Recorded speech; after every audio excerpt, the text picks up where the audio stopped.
Nagaserbe siya nga nurse sa Pungsod, Ireland. Pero siyang kilala nga Negrense Ultramarathoner kag nauna nga Pinoy nga may kapito naman ka beses nga natapos ang Spartathlon race sa Greece.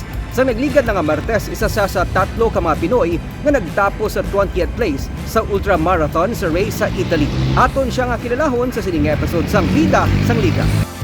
Liwat igin pamatudan sang Negrense Ultrarunner nga si Rolando Junjun Espina nga sa piyak sang kabudlayan may ikasarang ang Pinoy sa mga international competition. Inisa natapos niya ang 202 km Nove Collie Ultra Challenge dungan sa duha ka mga Pinoy nga nagtapos sa 20th place. Ang Nove Collie Ultra Challenge isa sa pinakamabudlay nga 2-day marathon race sa nabukid sang Emilia Romagna sa Italy. Pero natapos ini sang 52 anyos nga si Junjun bisan pa may ara ini sa ginabatsyag nga injury sa left knee. Kaupod niya sa marathon ang mga Pinoy nga sanday Genesis Cunanan kag Eugene Evangelista. When I was younger, I'm very competitive. Gusto ko mag-abanse. But nowadays, not now that I'm older, appear na in life, mas nami nga upod kong mga fellow Filipinos kung matapos ang ultramarathon. Example lang that was 2 to 3 days ago natapos ko. And actually, they were literally, kumpare ko sila sa inaanak namin sa Milan. So, we started and finished together, which is mas nami. Although this is not the first time we raced together. Si Junjun ang kilala na sa patag sang ultra running sa international competition. Siya lang naman ang nauna nga Pinoy na nagpasakop sa Spartathlon Challenge, ang 246 km ultramarathon sa Greece, nga makapito lang naman ka beses niya nga natapos. I always think of my parents who passed away a long time ago. Of course, my 3 siblings na una naman sa aton. Of course, ang family ko, my kids, my wife, I want them to be inspired as well and to be proud of me as a family. But yes, pangadiig ko na, especially nga do kulain na gitsang pamansyan ko. I always talk to my mom and my dad, spiritually.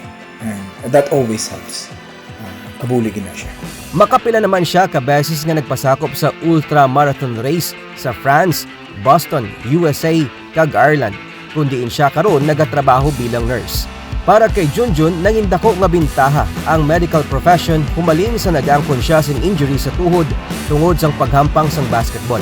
Iniantes pa man siya nag-transition sa endurance sport nga iya na nangin hobby. Train wisely, no? It's a process and there's no shortcut in it. It's not for everyone, but if you think you have the talent and skills to be good at it, then do it. No? Learn about science, especially. Kaya mo ganang ako niyang forte, science in endurance sports. Sa nagligad lang at tuig sa natapos ni Junjun ang historic Negros Loop, upod sa Team Bagat, ang grupo sa mga run enthusiasts na naging instrumental sa 6-day feat sang ultra runner. Nangin memorable kay Junjun ang One Run Negros Loop, bangod pinaagi man diri. Natigayon siya nga nakabulig sa 25 ka mga cancer patient beneficiaries sa probinsya.